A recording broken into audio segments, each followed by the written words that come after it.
for the sake of today, to be really transparent, this is kind of a little bit of a mixed bag session. We sort of took a lot of our brand new features, some of our advanced tips and tricks, some of our kind of AI tools, and we packaged them all into one session. So this one might feel a little, I like to call it a little bouncy. It kind of jumps around just a little bit, but it is a really great overview of, again, some of our newest features, AI, how to use Canva as a whole when it comes to creating unit plans, lesson plans, activities for your students, and things like that. We are going to get started. Again, the number one piece is that you can log in, and we are going to dive right in. So really quick reminder, we always kind of start with these slides.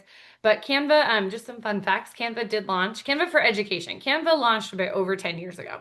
Canva Education launched in 2019, and we currently have over 100 million students and teachers that use Canva every single month. That includes you all, so that's pretty exciting and amazing. We're in over 190 countries. We are 100% free for those who don't know. So we're really excited about how many teachers and students are taking advantage of this platform. We really do believe now that we are an interactive learning platform. So for those who've been with me for a long time, we used to say we're a visual communications platform, but we have really shifted into interactive learning built for K-12 classrooms with everything you need to transform how you teach. So we're really excited to be able to share all of those tools with you today. We are a full visual work suite, so a lot of people know us for presentations and posters, but we truly do have a little bit of something for everyone. So we have documents, which are more text-based. We have whiteboards, which is more of that infinite space. We're going to dabble just a little bit in whiteboards today. Presentation, social media, a full video editor, print products, websites, and introducing, which we are going to look at today, Canva spreadsheets. I promise, spreadsheets sound boring. They're absolutely amazing. So lots of great ways you can use these to streamline workflows in your classroom. Canva's mission is to empower everyone to create, collaborate, and communicate in the classroom and beyond. So really turning teachers and students into creators. And we are an all-in-one visual suite. So we can have class curriculum all in one design. So this is where we are going to pause. I'm not really going to dig too much into my slides, but I do have an activity for us. But before I get us started, actually, let's really quickly take a look at Canva's homepage. Just some quick reminders, since this is the first one of the school year. Over the summer, Canva launched all of our brand new tools and all of our awesome updates. So that does include a little bit of an updated homepage. Yours will probably look slightly different than mine. Your box right here is probably going to say, like, what will you design today? It'll look a little bit different, but overall, it should look fairly similar. One of the things that has moved around a little bit that I want to highlight is usually it used to be up here in this upper right-hand corner where you could see what team you were working in. So it's super important as you're creating that you're working in the correct team. So now if you go down to this very lower left-hand corner, there's a little bubble down there. In that lower left corner, there's a little bubble here so that you can see what team you are working in. You should always be in your school team. This is my school team. Mine looks a little different, but it should say the name of your school there. Always a reminder, if you had Canva prior to the district rollout, or if you have changed schools or moved schools, you may have multiple teams under here. So you always want to be working in that current school team. I always like to highlight this at the beginning of the year as well, because it's super important if you are teaching a group of students who are using Canva and they're in a transition year, meaning they're going from, like, in where I live, sixth grade is middle school, so fifth grade is sixth grade, elementary to middle school to high school. If that student has changed schools, they also really want to make sure that they're working in their current school. So you want to make sure you're working in your current school team. If you are in a brand new school and you don't see the new school, definitely put in a tech ticket or let Kathleen know and we can get that changed and we can make sure you get into the right school. It should be running from your roster system. I would also recommend logging out and logging back in one time, because sometimes in a new school year, log back in through Clever, it might push you through. But if you don't see it, you can always put in a ticket or talk to your tech department and we can get that fixed. If you have a school that is no longer you have a school that you are no longer at, unfortunately it won't drop off. Just switch to the new school, leave it there. You don't have to worry about the other one. It's just going to stay there. So it's not going to change. You're just going to get added to the new school. Another quick thing I want to talk about on this homepage is this front page here, where you have like spreadsheets, documents, whiteboards. You have kind of these quick buttons. I get asked a lot as we go in today around how do I start a spreadsheet? How do I start one of these pieces? You can always go to Canva's homepage, click on any one of these quick buttons, and jump into a blank design. So I always want to point out that these are here as we move through our activity today. If you're thinking in your head, oh, I love this. How do I start a new one? How do I start over? Canvas homepage, any one of these buttons will start you in a new blank document. I do have a little activity for us that we're going to kind of work ourselves through together. So I'm going to go ahead and share this link in the chat. So I'm going to share this link in the chat. If you are already logged into Canva, this is going to go much quicker. Once you see this page, you're going to click your purple button that says View Template. You're going to get a second pop-up. This is new. I don't know why. We have two pop-ups now. You're going to choose Open in Editor, and it's going to open a copy of this design into your own Canva account. So you are working in this design yourself today. We are not collaborating. No one else is seeing what you're creating. So this is all yours. As we move through today, you can add in different pages. You can do whatever you want. This one is all for you to practice. We're going to move through this together. And so we're going to kind of move through each page together. But if you want to add pages as you go, you're welcome to. So a couple things. Number one of the biggest things that again, Canva launched a bunch of new stuff. It rolled out about June as y'all were leaving for summer. So a lot of this is probably pretty new for y'all. So one of the things that's newer to Canva that we did launch that I love, I think it's one of our best updates. It's so simple, but it makes such a world of difference. And you're going to notice that we're going to use that a little bit today. And that is the fact that now this is what we're seeing on page 2 down here. So if you go over to page 2, you can see that you can combine design types. So what I mean by that is before, if you had presentation slides, your whole design was presentation slides. If you had a Canva document, you were just in Canva document. Now you can combine them all. So as we talk about unit planning reimagined and how to unit plan or lesson plan or creating Canva, now you can combine different pieces and put them all into one design to help keep you organized. So what you'll notice as you look down along the bottom here is that you have like the first couple pages are documents, then we have some spreadsheets, then we have a whiteboard and some presentation slides. So as you move through, you can see we have lots of different page types in this design. At the very end of our pages down here at the bottom, if we scroll all the way to the right, there is a little plus sign where you can add more pages. Every time you click this plus sign, it's always going to add whatever is immediately in front of it. So this is a presentation slide. So this is going to add another presentation slide. You also have a little arrow here. When I click on that arrow, now it's going to show all the other page types I can add. So again, I can combine. I can have a spreadsheet, a document, presentation slides, a whiteboard, all of these pieces all in one. If you want something that's vertical, like a newsletter or an activity or a worksheet, that would be under print is where you'll usually find those. But print would be anything that fits on a piece of paper or something like that. You also have custom sizes if you're using like banners or Google Classroom headers or whatever it might be, you can also customize your own size. So again, just a quick update, the plus sign at the end will always add pages to your design. It will always add whatever's right in front of it. And then you also have a little arrow that's going to show all of the options that you can add to combine into one page. So as you're thinking about creating unit plans, lesson plans, you could have your activities, your instructions, all of your pieces all in one, and then piece those out to your students. That's just what page 2 is talking about. That's just a quick highlight. And as we move through today, you'll start to see that we have multiple doc types in one design. We're going to move over to page 3. So if we switch down here over to page 3, this is a Canva document. Again, Canva documents are really meant for text-based pieces. This is just a little bit of a cheat sheet. So one thing that we have in Canva, and as we think about writing lessons and writing units, we do have a lot of AI built into Canva. So a lot of our AI is going to really help save time when it comes to these lesson planning pieces. So this first page on page 3 is just a little bit of a cheat sheet. If you've dabbled at all in AI, especially generative text, you know that what you get out of AI is only as good as the prompt that you ask it. So the prompt is important. How you write that prompt is important. So what Canva has done is we've written some example prompts for you if you want to try them to help you when it comes to lesson planning or unit planning or things like that. So all of these you can highlight and copy and paste and then generate your own, and I'm going to show you how to do that.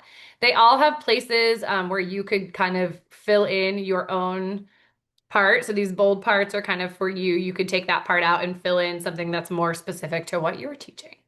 So we have all these different prompts. There's activity prompts, lesson objectives, learning plans.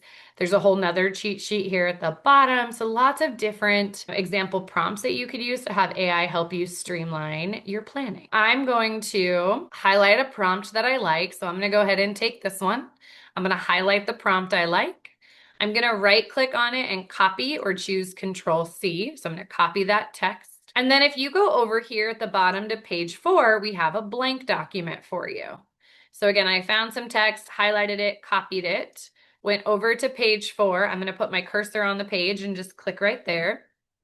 When I click on the page, a little plus sign shows up.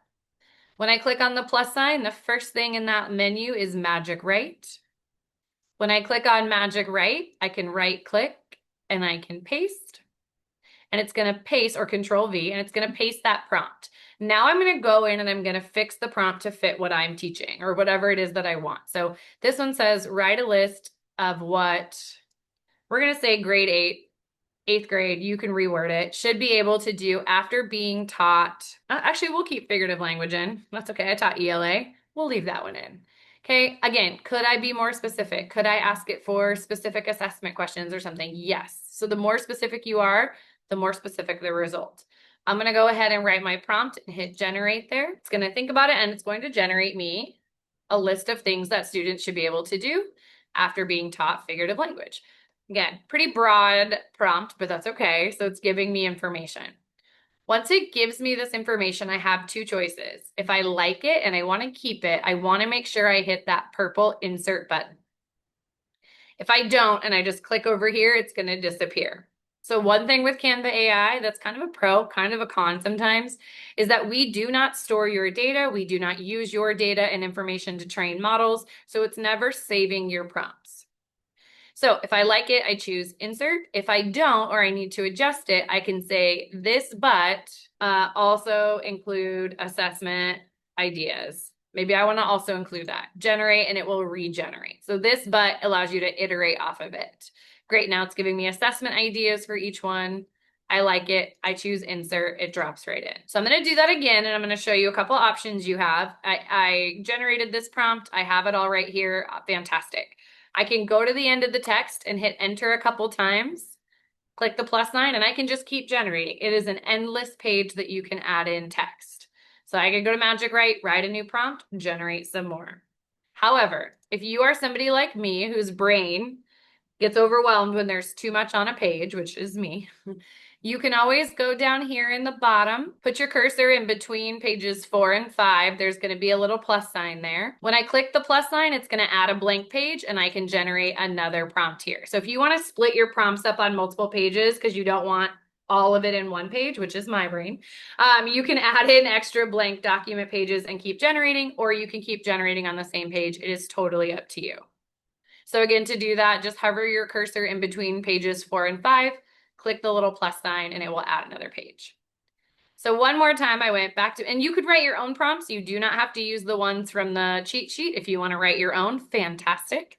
I'm going to go ahead and copy another prompt. So I highlight the text, choose copy, and I go back to my document here, click the plus sign, choose Magic Write, right click and paste.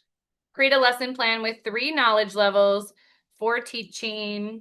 What's great about this is you can also put in standards. Maybe I want Common Core reading 8.1. Okay, maybe I want an NGSS standard. Maybe I have a state standard that I'm doing. I don't even have to know what the standard is. I can just drop the standard in and it will know exactly what I need and it will bring that in for me.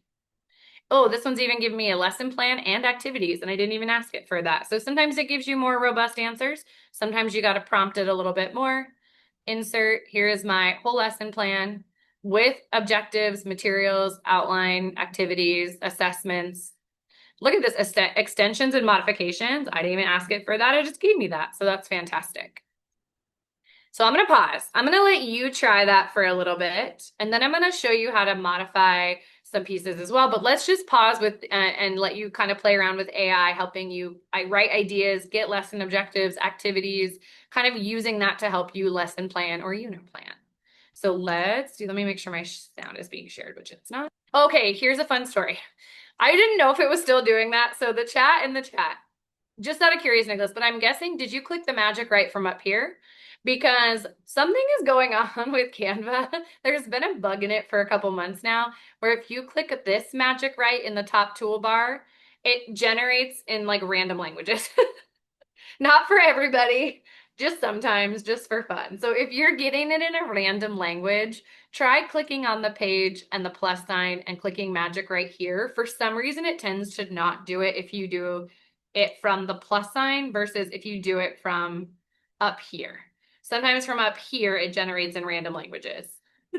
If it's doing it in both places, you can also ask it. You can say this, but please translate it to English, and it will translate to English for you as well. So apologies that it's doing random foreign languages. You can absolutely use it for assigned curriculums. So if you know, again, the standard that's being addressed, you could copy in pieces from that, accommodations that you might need. You can also copy in chunks of the curriculum. Like if you have an activity or an assessment, you can ask it to differentiate and paste in text. Lots of different ways to do it with pre-assigned curriculum. Even URLs, if the URL is public, you can even paste in a URL to something and it can read what's on the website and help you as well. So you can kind of test all of those out. Fantastic questions.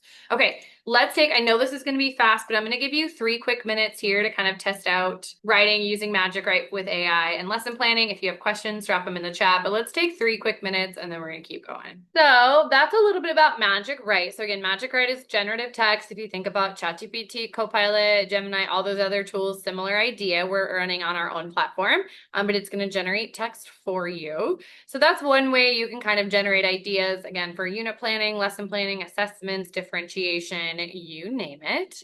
So that's one quick highlight. We're going to kind of shift gears. Again, this is kind of that hodgepodge lesson where we bring a lot of different things into one. So we want to talk a little bit more about Canva, some tools in Canva that can help save you time when you're creating materials or when you're creating information in your classroom. So the next couple slides we're going to move to, so this is page 5. If you added pages, your page numbers might be different now. And this is Canva spreadsheet. So I want to talk just a little bit about this. I'm going to show you a couple in a row, and then I'm going to give you time to practice all of them. But Canva spreadsheets are more than just data and numbers. We are going to look at data and numbers as well, but there is so much more that it can do. So I want to talk first about some of the tools that it can do when it comes to helping you create and generate information.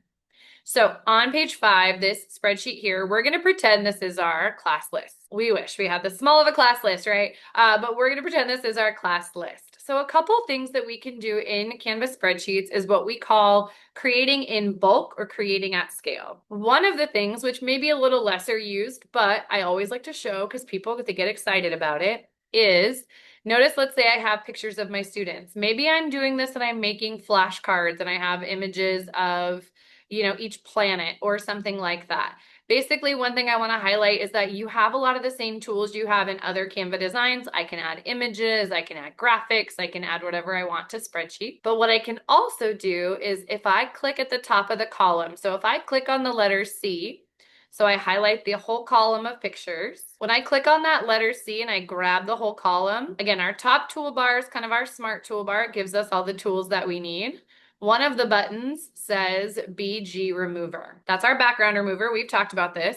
If I click BG Remover, it will remove them all at one time. Look at that. Boom, boom, boom. So again, if you're creating something and you have a bunch of images and you want to remove them all at once, you can. You can also then take this, and we weren't going to do it today, but I have instructions for you on how to do it. You can then take these and bulk create name tags, flashcards, whatever it is that you've created.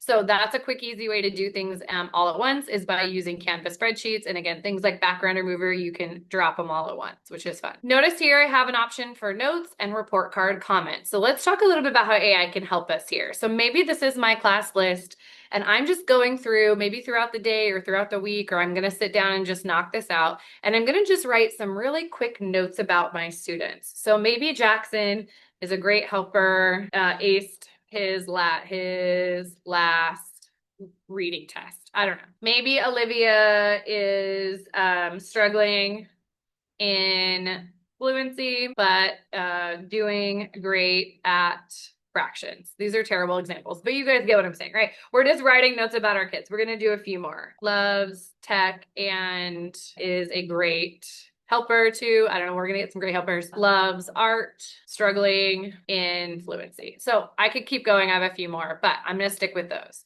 So I write some quick notes about my students. Now I want to turn these into progress report comments or information for parents or something like that, right?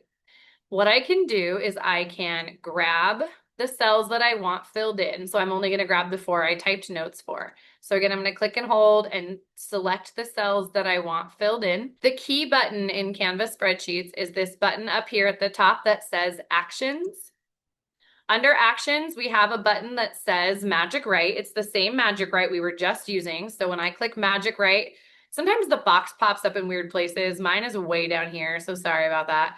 But maybe I want 2 complete sentences with a positive tone for parents. Okay, I want to turn these notes into so I'm telling it what I want. I want 2 complete sentences with a positive tone for parents. If I click the purple arrow, it's going to read my entire spreadsheet. It knows I want something for a report card. So when I click that purple arrow, it's going to take my quick notes, their name, and it's going to write those comments for me in 2 complete sentences with a positive tone, right? Because that's what I asked it. So it's just saving us time. Again, I can say this, but maybe I only need 1 sentence. Maybe I need to adjust it, but I just hit insert and then I could go in and adjust them really quick. And I should have fixed our spreadsheet. If you go up in this top toolbar near the end, there's a little arrow with some lines that will wrap the text so you can read it a little bit better. So again, the arrow with the lines will wrap the text so you can read it. So Jackson's eager to help his classmates and recently excelled in reading. He brings a positive attitude. Is making wonderful progress in math, has always persevered. It's showing, it's just writing those comments for me. It's amazing, right? Okay, so if you like that one, so again, just to recap, I wrote my quick notes. I grabbed the number of cells I wanted filled in. That's kind of key with spreadsheets. I chose Actions, Magic Write. I prompted it, it generated. Yes, these are all editable text now. Maybe I don't like all of this. I can just take out that sentence. I can adjust any word I want, totally editable. Okay, I'm gonna go to the next one because I'm gonna show you a similar idea, but I'm even gonna give it less and I'm gonna show you what else you can do. So I'm gonna go on to the next one. This one, again, you could do this in a variety of ways. This is just our example. You could come up with a million ways to use this. Maybe I'm teaching PE or I'm doing something, who knows? And I need to know an NBA player, the team they played for, the position, their age, their height, their arm span. Could I go to the web and find all of this? Yes. Would that take me a lot longer? Also, yes. So if I need this information, maybe it's the element of the periodic table, the element number, 2 facts. I don't know yeah, whatever else is part of elements. I don't know. You can come up with whatever you want. You write in titles of things that you need. You grab the number of cells that you want filled in. So I'm going to grab all the ones in our sheet right here. So again, grabbing the number of cells is key with these actions. Then I go to action. So I could go to Magic Write and prompt it, but I've basically given it what I want right here. So instead of using Magic Write, we have another button here that says fill empty cells. So if I hit fill empty cells, it's going to fill all in that information. Again, could I say this but only give me Lakers players? Yes, I could quantify it and I could adjust it a little bit. But if I hit insert, now there's the information. So again, Magic Write gives you more space to prompt it and ask it for something, whereas fill empty cells is only going to read what's on your page. And it's going to use that to fill the information. Magic Write, a little more prompting. Fill empty cells is only going to grab what's on the page. Okay, one more example, then I promise I'm going to let you try all 3 of these, but they're all in the same vein, so I want you to see all 3 and pick one that's going to work for you. The third one is talking about rubrics. You can create a rubric the same way. This is my favorite. My ELA teacher brain, this would have saved me hours in my classroom. We made this one look like pretty and look nice. The key part of this one is only that it says the word rubric. So it doesn't even have to have all of this. It just has to say rubric. And then I can insert the topic that I'm grading. So what am I assessing this rubric? What am I assessing? So I want an argumentative essay. I could give it a specific topic. I could give it a grade level. I'm just going to say 8th grade. Maybe I have a standard. Maybe I have something. I don't care. It doesn't matter. So you put the topic that you're assessing on the rubric. Here's where you have 2 choices. And again, this goes back to whether you want to use Magic Write or fill empty cells or a combination of both. So you have 2 choices. If you know you need to grade on a 4-point scale, or you have specific language, meets standard, exceeds, whatever it might be, you could fill that in here. So I could put the scale in if I want to, or the language. I could also put in criteria. If I know I absolutely need certain specific criteria, I could type all of that in, and then I could grab the middle. However, I don't have to do any of that. I just need to grab the number of cells that I want filled in. So if I think I want about a 4-point scale, I'm going to go 1, 2, 3, 4. And then I want maybe 1, 2, 3, 4, 5 criteria. Again, you kind of pick and choose. I grab the number of cells I want filled in. If I go to action, I have two choices. I can choose Magic Write and I can prompt it and give it an idea of kind of what I want it to make sure it's assessing. I can feed it information, or I can just hit fill empty cells and it's going to write me a rubric. Again, I can say this button I can adjust, or I can choose insert and then I could go in, and all of these are now editable if I want to change something with. So lots of different ways to use it. Again, you have kind of control over Magic Write versus fill empty cells. The key is it's always going to read everything on your page. So the more information you give it, the better. So again, Magic Write, fill empty cells. You can do it in a Canva document, which I recommend if you're generating a lot of text. Canva spreadsheets can be a way to create and organize information, things like that. I knew when I built this that we weren't going to have enough time for it all. So for the sake of time, we're going to skip a couple of pages. I will say we have a whole nother session that's in your wherever you register for PD, all about, it's called like data design and done. So it will cover more around Canva spreadsheets, more around looking at sheets with data, along with other tools that you can use. So I'm going to skip this next one for the moment, just because for the sake of time, and we're going to repeat it in a later session, but it's in here if you want to play around with it. And it does have instructions and things like that, but we're going to skip pages 8 and 9, and we're going to go over to page 10 here. We're going to take a quick look at page 10. I'm going to do this kind of quickly, but we're going to take a look a little bit more at kind of like Magic Write and how this can help us as we're creating activities. So page 10 is a Canva whiteboard. It's a Canva whiteboard, meaning it's infinite space. It's great for collaboration. There's a lot of things you can do with Canva whiteboards. For this example, we're going to pretend that we used these as an exit ticket. So these are exit tickets from students. They are exactly the same. They're just created slightly differently, and I'm going to show you why. To read the text a little bit better, so you can use that slider to zoom in and out. Next to the slider, there's a little percentage number. If you click on that percentage and you choose the word fit, it's going to snap you back to the center. So if you accidentally zoom and scroll and you lose it, you can always hit percentage and fit, and it will give you the whole thing. You can also hold down spacebar and drag your canvas around. So holding down spacebar will let you grab the canvas. We're going to start with the example over here on the left. So we're going to look at this left one first. So again, we're going to pretend that this is it. Well, this was an exit ticket for student. The key with this version is that all of these student responses are text boxes. So keep that in your brain when we think about this. These are all text boxes from students. If I was giving exit tickets to my students, but maybe I'm teach secondary and I have 150 kids a day, or I have a lot going on, and this is a lot to process and synthesize, one thing that Canva allows us to do is to streamline this process. If I click and hold and drag, and I grab all of those student responses. In this smaller floating toolbar that pops up, there's a little pencil with some sparkles. That is Magic Write as well. So Magic Write not only generates text, but it modifies existing text. So if I grab all those text boxes, click on my little pencil, I have all of these things I can do. There are two key ones for this example. Number one is create a summary. So sometimes it's hard to go in and like read all those text boxes, right? Synthesize that information. So I can grab them, click the little pencil, choose create summary. So I'm going to move this over here. You can make it smaller using the font sizer up here at the top. I'm going to make mine a little bit smaller. This is now a summary of all of these just in bulleted list. So this is a little bit easier again to read through and synthesize. So I click and hold and drag, grab all the text, click on the magic pencil and create summary. The other option that you have is right below it, and it says transform text.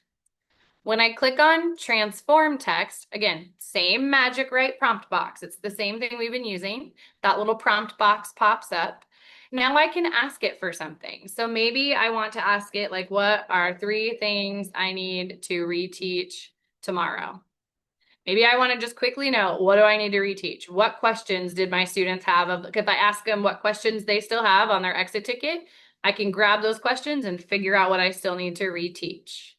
I can go back and I can write, like I can say, write a 10 or 20, we'll say 20, that's fine, 20-minute review lesson about the most asked questions. Generate, here's my 20-minute review lesson for the most asked questions that my students asked on the exit ticket. I can ask it for extension questions, different examples, you name it, but grabbing the text, choosing the little pencil and choosing transform text allows us to prompt it for something, and then it's going to write me whatever I want. So again, I can summarize or I can transform. The key with transform text also is that now notice this purple button doesn't say insert, it says replace. You want to be really careful. You don't want to replace all of your student responses. You want to add below.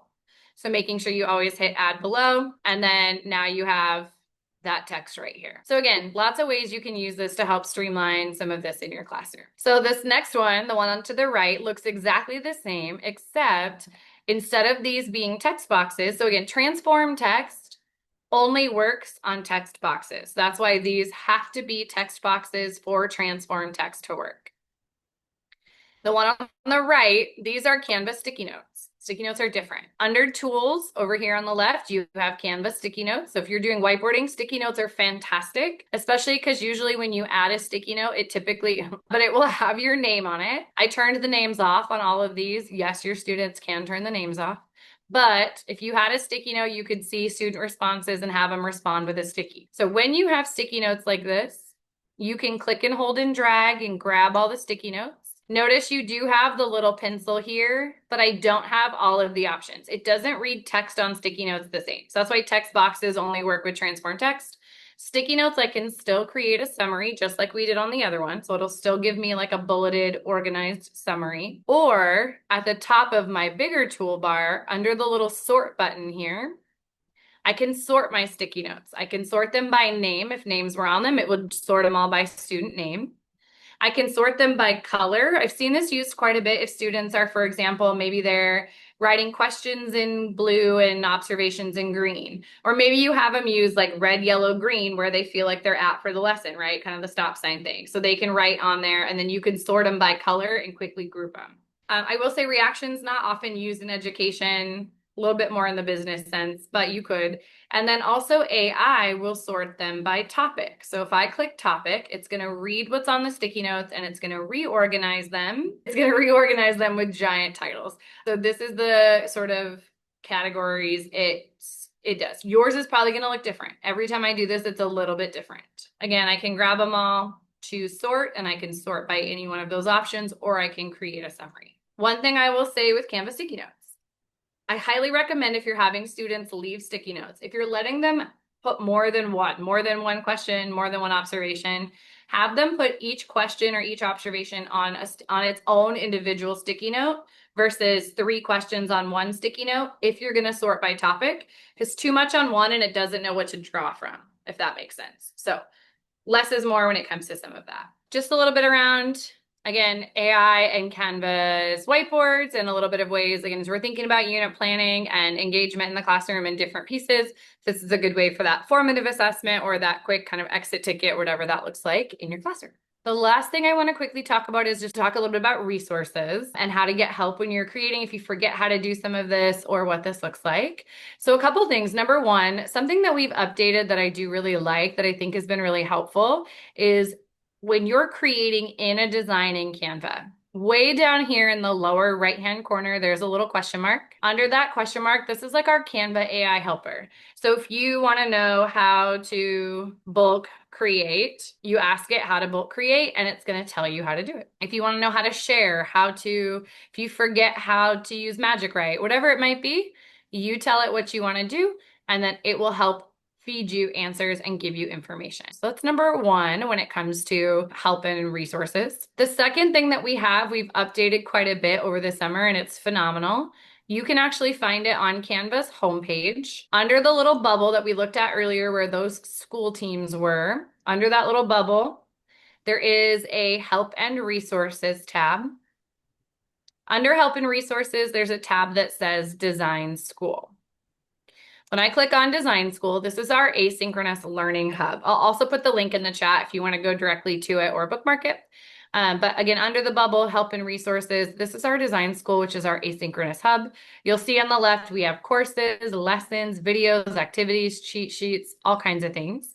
I can also search for what I want to learn. Maybe I want more about sheets. I type in sheets. It gives me quick cheat sheets, lessons, activities, videos, you name it, whatever I need in that kind of on that topic. So again, I just ask it what I want and it gives me some asynchronous learning. Most of them you'll notice are 5, 6 minutes, kind of super short. So design school is really helpful when it comes to being able to kind of go back, learn on your own, remind. We also do have some courses here that are fantastic. If you want to deep dive more into Canva, we have Transform Your Classroom with Canva Code, which is a session we're going to do soon. We have AI in the classroom. Canva Essentials is fantastic. We have a student course that students can take. It's 25 minutes. Design skills for students, teacher essentials, all kinds of things. So this is also available for students as well. Thanks, y'all.